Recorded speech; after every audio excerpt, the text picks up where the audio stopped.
My parents always took pride in my older brother and treated him like gold. Until he became the cause of his own downfall, and as he burned every privilege that once protected him, I stepped into the life he believed was meant for him. I'm Jace, younger brother. This started when I was 19, sophomore year. My older brother Max, he's 25 here, and if you ask my parents, he practically walks on water. The golden child since day one. Max was the kid with his drawings on the fridge. His name announced at every family dinner for getting a B+ like he just cured cancer. I was the "you should be more like your brother" kid. Mom used to say it like a joke. Dad said it like a command. By the time we hit high school, the difference was ridiculous. Max was taller, louder, always had some story about being the smartest in the room. He didn't actually do much. Average grades, 0 sports, no job. But he got the brag treatment anyway. Meanwhile, I was juggling fencing practice, part-time shifts, and my own classes. Nobody cared. The house told the whole story. Walk in the front door, and there's Max's photo wall. Max in a Little League jersey. Max with a science fair ribbon. Max holding a trophy from that one year he tried basketball and quit after 3 games. My stuff, one picture from middle school shoved between a calendar and the thermostat. It wasn't just the parents either. Relatives bought into it. "Max, you're going to run the world someday," they'd say at Christmas while I passed them mashed potatoes. I wasn't mad back then. Not exactly. I just learned to keep things short, smile, nod, let them talk. Then came the girlfriend thing. That's when Max started getting weird. I met Nora sophomore year, sweet, funny, chill with my friends, the kind of girl who remembers everyone's name 5 minutes after meeting them. Guys on my team would say stuff like, "Jace, how'd you even pull that off?" I didn't have an answer. Max did not take it well. He acted like I skipped a line I wasn't supposed to skip. Like dating was a race he'd been training for, and I stole the trophy. He was 25 then, still single, still living at home. Every time I mentioned Nora, he made comments. Must be nice when people just hand you things. Or funny how some of us actually have to work for stuff. Work for what? He never explained. The calls started after that, late at night, 1 or 2 in the morning. Max would go on about how girls ignored him, how the world was unfair, how guys like me had it easy. I told him I didn't want calls waking me and Nora up at 2 a.m. He said I didn't get it, that I was supposed to be the one person on his side. Parents brushed it off like always. "He's just under pressure," Mom said. "Be supportive," Dad added, as if I hadn't been for years. The thing about Max, and this is key, is that he wasn't just jealous. He was entitled about it, like dating, respect, success, all things the universe owed him. If he didn't have them, someone cheated him.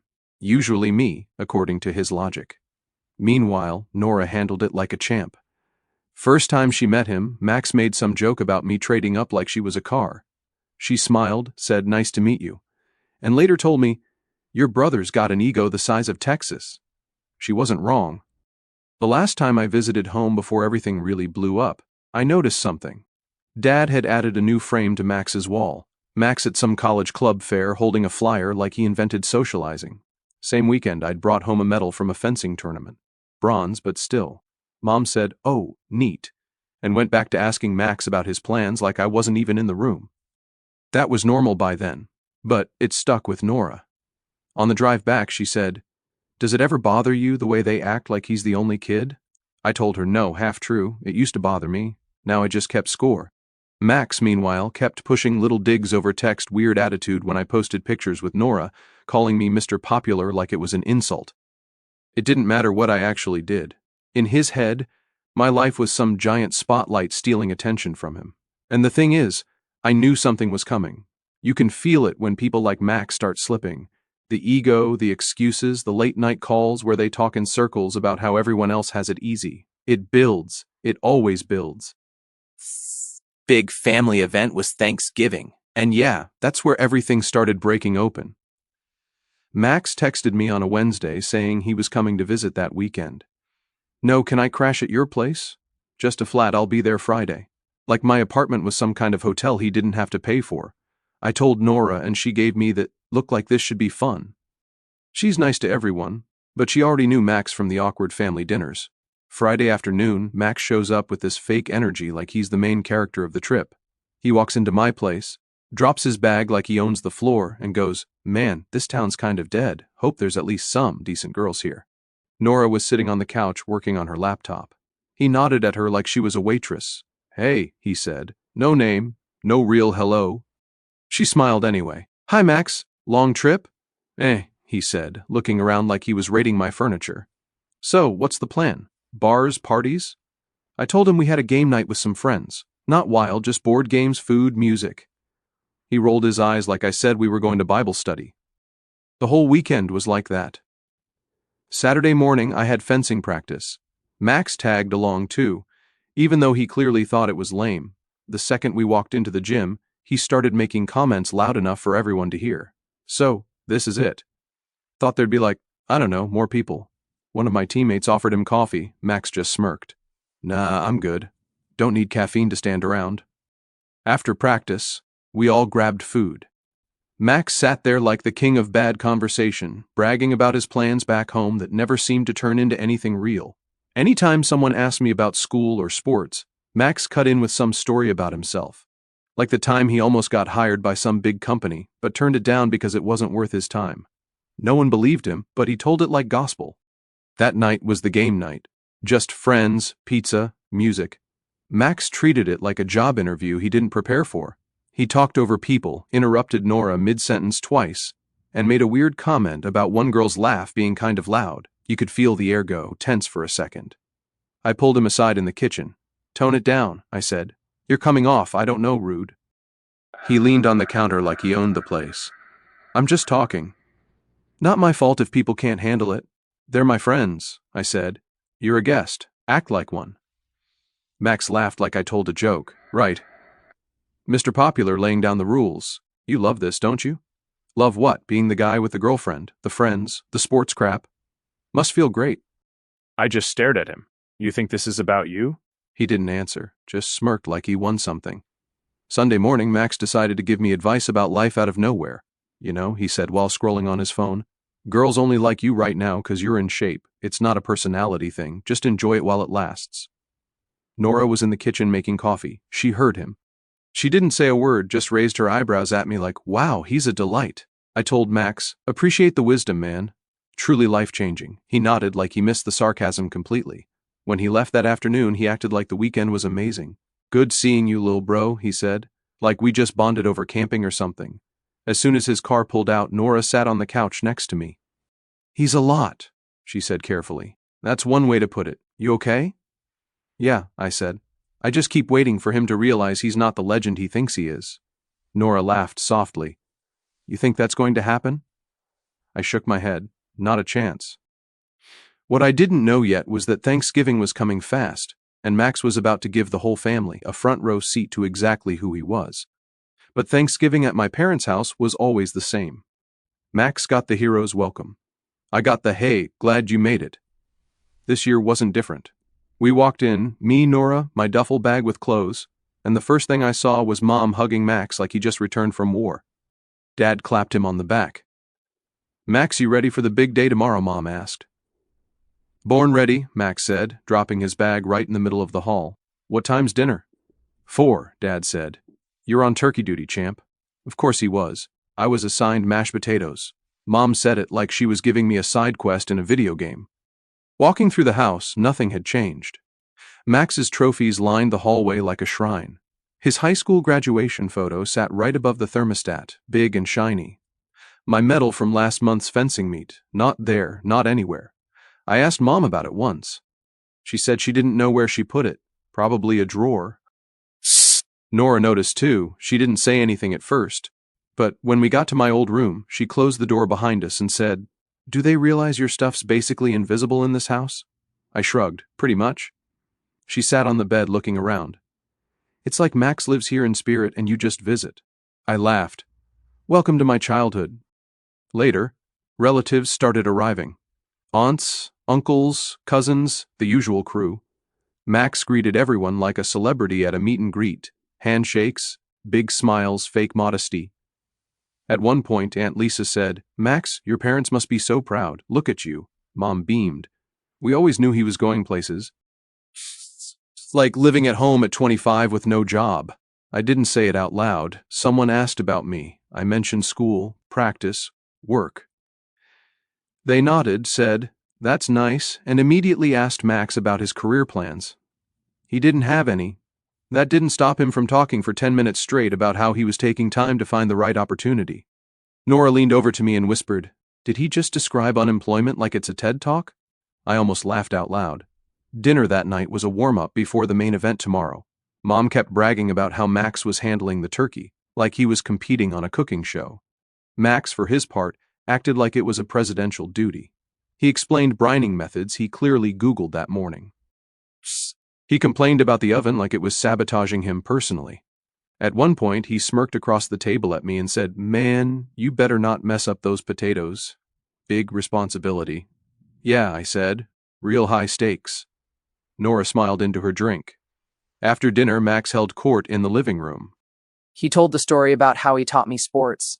which was funny because Max quit every sport he ever joined before I even started. "Jace wouldn't even have tried fencing if I didn't get him into athletics first," he said, leaning back like a king. I didn't bother arguing. Half the relatives were scrolling on their phones anyway. Mom laughed and said, "Well, you did always set a good example. Sure, if the example was quitting." Nora helped me clear dishes while Max sat on the couch like royalty. "Does he hear himself?" she asked quietly. "Not a chance." "Does your family hear him?" "Also no." She shook her head. "Tomorrow's going to be fun." Later that night, Max stood in the hallway talking to Dad about future plans. Same script as always, big ideas, no details. Dad nodded along like Max was announcing stock tips. I walked past with Nora. Max turned mid-sentence and said, "Hey Jace, maybe don't bring up sports tomorrow at dinner. Don't want to bore people." "Sure," I said. "I'll leave the spotlight on your turkey." Nora bit her lip, trying not to laugh. Before bed, Mom thanked Max for being such a help around the house. He hadn't done anything except talk about himself and Google turkey temperatures, but sure, give him a medal. She told me, "You can help set the kids' table tomorrow." Perfect. Max gets the carving knife. I get folding chairs. Back in my old room, Nora sat cross-legged on the bed. "Does this ever get to you?" she asked. "Not anymore," I said. "Tomorrow will handle itself." It's because here's the thing, people like Max always write their own endings. You just have to give them enough rope. And Thanksgiving was about to be the whole spool. The Thanksgiving day started calm, too calm, like one of those movies where you know something's going to break because everyone's pretending it won't. Mom was in full host mode, running around the kitchen like she was feeding the whole state. Dad was checking the football game, acting like he was supervising when he was just standing near the TV. Max, he was in the center of everything, of course, carving knife already in hand hours before dinner, like he was about to knight someone. Every time a relative walked in, he made sure they saw him running the show. "Chef Max in the house," Uncle Rob said, clapping him on the shoulder. "You know it," Max grinned. "Big job today. Gotta get this right. Big job." It was a turkey, not a moon landing. By 4 o'clock, the table was full. Kids at the little table in the corner, adults at the big one. I was stuck next to Max because Mom said, "It'll be nice you two catching up." "Sure." Nora sat on my other side, trading small talk with my aunts. You wouldn't know she'd seen the family politics up close already. Dinner started fine. Max made the first toast, obviously, thanked Mom, Dad, the whole team like he was giving an award speech. Then he started adding little comments. "Crazy year," he said. "Some of us chasing big opportunities, some of us just doing whatever." A couple people chuckled awkwardly. My aunt asked me about school. Before I could finish answering, Max cut in. "Yeah, Jace keeps busy," he said. "Wouldn't even be into sports if I hadn't pushed him growing up. Remember, Mom, all those times I tried to get him off the couch?" I looked at Nora. She looked at me. Neither of us said anything. The real moment came when Max turned his charm on a guest. My cousin's friend, Emma. She was visiting from out of town, sitting across the table. Max leaned back in his chair. "So, Emma?" he said, loud enough for half the table to hear. "Bet you don't meet guys like me every day." She blinked. "Like you? Smart, ambitious, got plans, rare package." Nora froze mid-sip. I kept my face blank. Emma smiled politely. "That's so?" "Oh yeah," Max said. "Most guys my age are, I don't know, wasting time. I'm on another level." I almost asked which level of living at home with no job he meant, but I didn't. Emma nodded slowly and turned back to her plate. Max didn't get the hint. "You know," he added, "some people have to work for what others get handed to them. Story of my life." He glanced at me. There it was. Emma finally spoke up. I don't really know you, she said, but maybe don't compare yourself to people at the table. Kind of weird. The room went quiet. Max laughed like she was joking. I'm just saying some of us got the short end of the stick. No big deal. He looked at me again, directly this time. Like Jace here, guys. Life's on easy mode. Nora set her fork down, calm voice. Jace works hard. You don't see it, but he does. Max smirked. Oh, I see plenty. Trust me. Emma shook her head. Man, you sound bitter. That one hit. Max snapped. Bitter? Just tired of people acting like he earned everything when some of us actually got dealt the tough hand. I finally spoke. Max, eat your turkey. He ignored me. You think it's fair? Me busting my ass, getting nothing while Mr. Perfect here trips into everything. Come on. Nobody said a word. Even the kids were quiet. Emma stood up. Going to help in the kitchen, she said, and left. Max sat there fuming, knife in hand like he was about to carve the table next. Mom finally spoke. Max, enough. He threw his napkin down. Of course, take his side. Always his side now. That was rich considering the shrine in the hallway. I leaned back, calm as ever. You done? Glared. You love this, don't you? Sitting there while everyone makes me the bad guy. I didn't answer, didn't need to. The room had already made up its mind. After dinner, people avoided him. Conversations moved on like nothing happened. Nora helped clear plates with me. That was something, she said. Yeah, I said. Clock's finally running out on him, because for the first time, nobody defended Max. Not mom, not dad, not a single relative, and he knew it. The 2 months after Thanksgiving, late January, my cousin Ryan announced his engagement. Big family event. The wedding was set for early June. Ryan asked me to be one of the groomsmen, not best man, that was his brother, but I was in the lineup. Max wasn't. By March, the group chat exploded when the wedding party list came out. Max texted me separately. Seriously, you're in it? What about me? I told him Ryan picked who he wanted. Simple as that. Max sent back, that's messed up.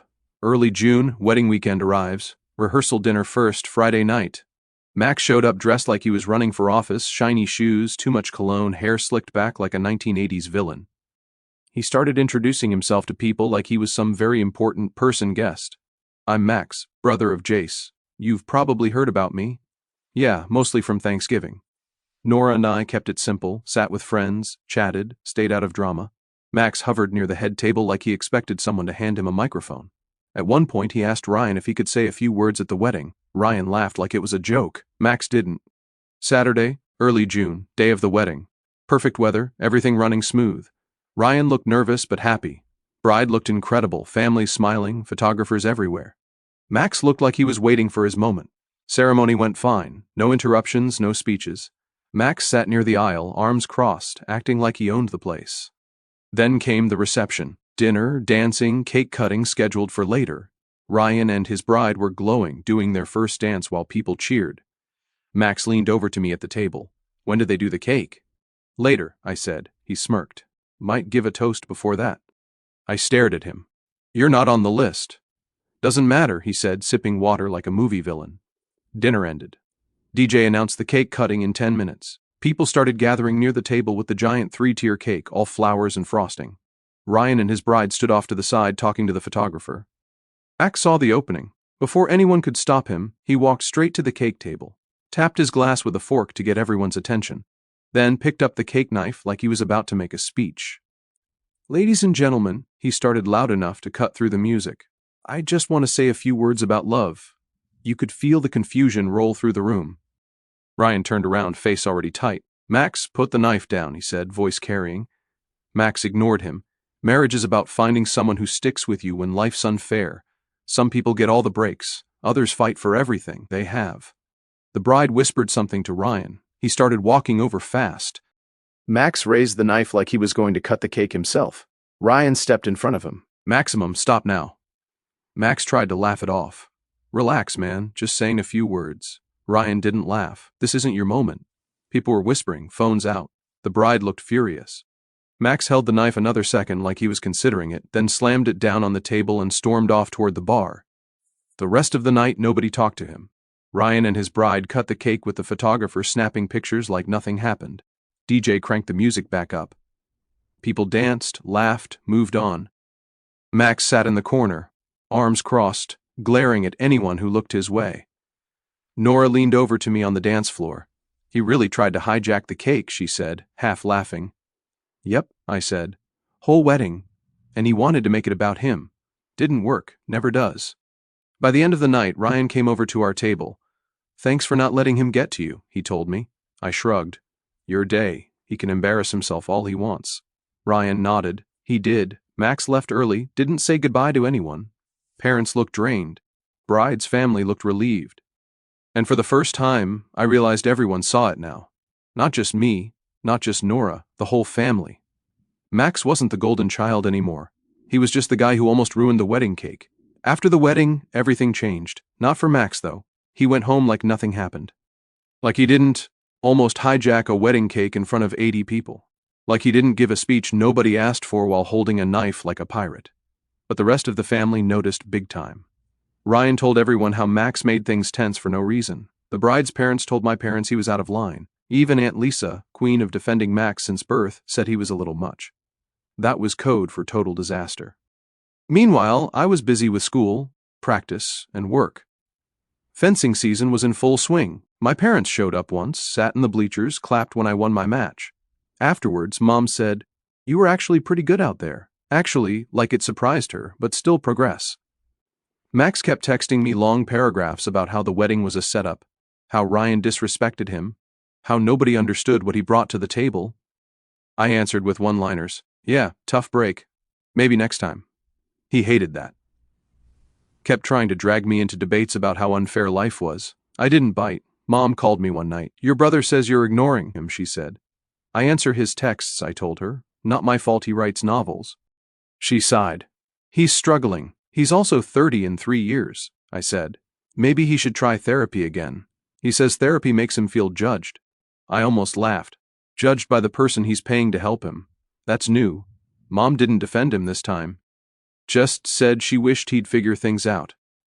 Next visit home, something felt different. Max was in his room on his computer, door closed. No big welcome, no speeches about his future plans. In the hallway, 2 of my fencing medals were on the wall, replacing one of Max's old soccer ribbons from when he was 10.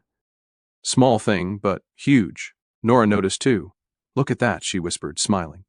End of an era, I said. At dinner, relatives asked about my classes, my job, even fencing. Max barely talked. He tried once, brought up some new club he joined to network, said the people there were shallow, then in the same sentence complained about the women not being attractive enough. Uncle Rob raised his eyebrows. Maybe go to make friends, not to judge people, he said. Max changed the subject. Nora fit in easily now. Chatted with my aunts, helped Mom with dishes, laughed with my cousins. Max sat on the couch scrolling his phone like the world annoyed him. When Mom asked if he was okay, he said, fine, just tired of fake people. Nobody asked what that meant. Later that night, Dad stopped me in the kitchen. You handled him well at the wedding, he said. Didn't really do anything, I told him. Sometimes that's the point, Dad said. You didn't add to it, people noticed. First time Dad ever hinted he wasn't thrilled with Max's behavior. Max sent another long text after I got back to campus. Something about how I turned everyone against him. I didn't reply because here's the thing, I didn't turn anyone. He did that all by himself. At school, life kept moving. Classes, practice, work shifts, hanging out with Nora and friends. Simple stuff, good stuff. Meanwhile, Mom called once a week. Not to talk about Max, to ask about me. That was new. She even said, proud of you, one Sunday before hanging up. Didn't sound forced either. Max tried one last thing, made a big post online about family betrayal and fake relatives.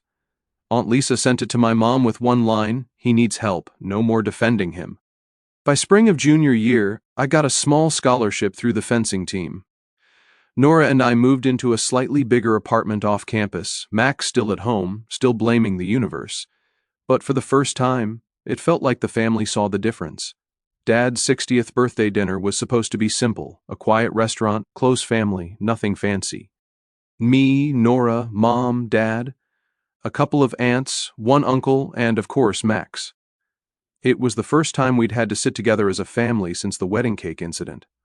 I wasn't sure how he'd act. Part of me expected he'd try to play it cool, pretend nothing happened. Max was good at rewriting history in his head. When we got there, he greeted everyone like a politician working a crowd. Big smile, firm handshakes, loud compliments. Mom, you look amazing. Dad, 60 years young, huh? He even hugged Aunt Lisa, who had basically stopped defending him after the wedding. Nora and I sat across from him at the long table. He didn't look at me much. Fine by me. Dinner started out normal. People talked about sports, work, random stuff. Dad looked relaxed, actually happy. Like the drama from the past year didn't exist. For a while it almost felt like old times. Then Max stood up. He raised his glass and tapped it with a fork. "If I can have everyone's attention," he said. The restaurant went quiet. Dad smiled, probably expecting a toast. "To Dad," Max began. "The man who raised us right, taught us hard work, respect, values. So far so good. Even if some people turned out disappointing." The air froze. Max let it hang there, smirking like he said something clever. Mom frowned. "Maximum, stop." He ignored her. "I mean, let's be real. Some of us have carried this family name with pride, others coasting on bare minimum." I leaned back, arms crossed. Classic Max.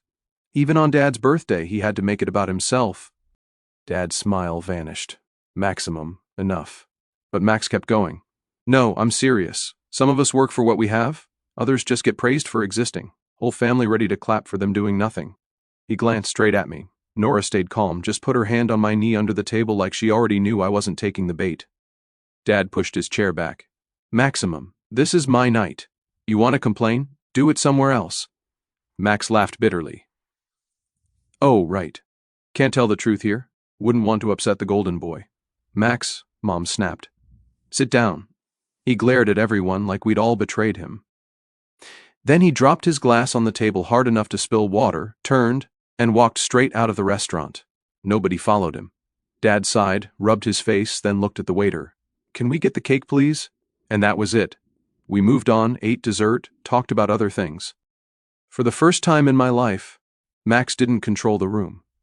The next day, he sent a family group text. "Guess it's clear who actually matters around here. Don't worry, I won't bother showing up anymore." Nobody replied. Not one person. Weeks went by, life moved forward. I graduated the following spring, senior year. Small ceremony, couple hundred students. Mom and Dad came, Nora's parents too. Everyone cheered when my name got called. Max didn't show, didn't text either, didn't matter. That summer, I got offered a part-time coaching job through the fencing team. It wasn't big money, but it was steady work doing something I liked. By fall, it turned full-time. Nora and I moved into a bigger place closer to campus. She got a new job too. Life felt good, simple. Mom called one Sunday night to check in, talked about my job, Nora, the apartment. Then she got quiet and said, "We should have handled things differently with you boys. We were too easy on Max, too blind." It was the first time either parent admitted it out loud. "He's got to want to change," I said. "Nobody can do it for him." She sighed. "I just wish he saw what he's throwing away." The last time I saw Max was 2 months later. He showed up at my apartment, unannounced, knocked like he owned the place. Nora was cooking dinner.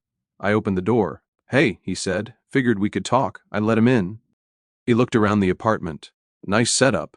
Guess things worked out for you, huh?" "Yeah," I said. "Worked for it." He smirked. "Right. World just loves you, doesn't it? I didn't rise to it. What do you want, Max?"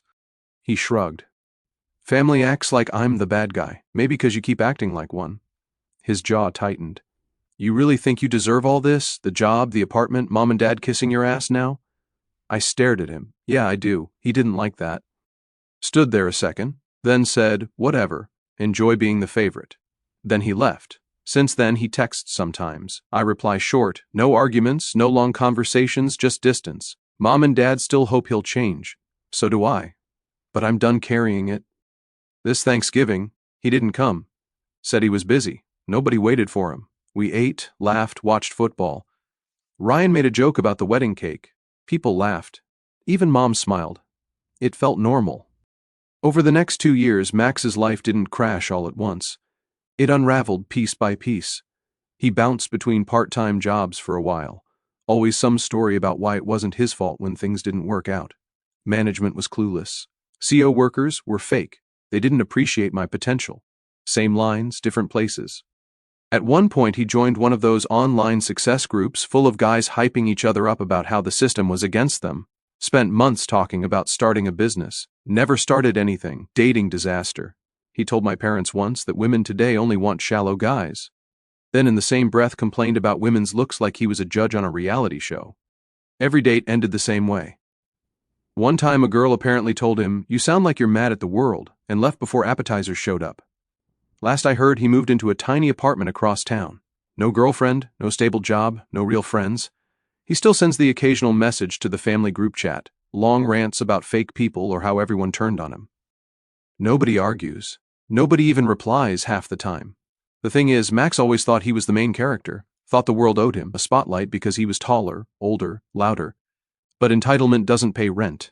It doesn't keep friends. It doesn't build anything. He kept waiting for life to hand him respect, while he burned every bridge that could have earned it.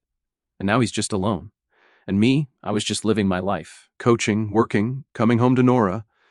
No drama, no late-night calls about how unfair the world was. For the first time, it felt like my life was actually mine.